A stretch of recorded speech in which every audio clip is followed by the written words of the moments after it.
কোপার দামামা বেজে গেল। বিশ্বে কোটি কোটি ফুটবল প্রেমীর সঙ্গে বাংলাদেশিরাও মেতেছে কোপা নিয়ে। প্রশ্ন এখন একটাই, ট্রফি উঠবে কার হাতে? ব্রাজিল, আর্জেন্টিনা নাকি অন্য কেউ?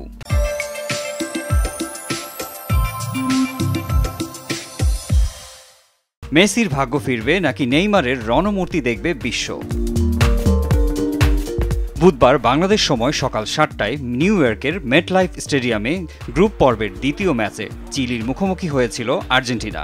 এই ম্যাচ জিতেই কোয়ার্টার ফাইনালের পথে অনেকটা এগিয়ে গেল লিওনেল স্কালোনির দল।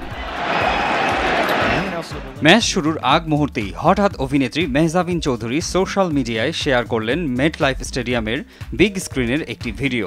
ভিডিওটিতে দেখা যাচ্ছে লিওনেল মেসির দল একে একে গাড়ি থেকে নামছে। ভিডিওটি দেখেই মেহজাবিনের ভক্ত অনুরাগীরা বুঝে ফেলেছে আর্জেন্টিনা লাভার মেহজাবিন পৌঁছে গিয়েছেন নিউ ইয়র্কে।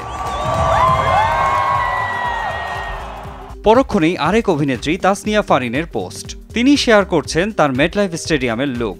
বোঝা গেল মেহজাবিন এবং ফারিন একসাথে উপভোগ করছেন আর্জেন্টিনা এবং চিলির এই রোমাঞ্চকর ম্যাচ।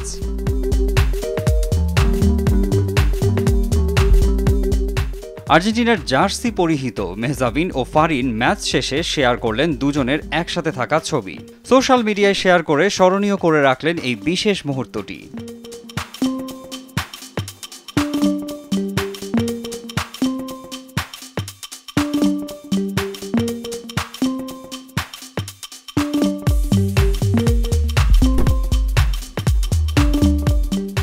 বিশ্বকাপ জয়ী আর্জেন্টিনা এখন পর্যন্ত অপরাজিত কোপা আমেরিকায়।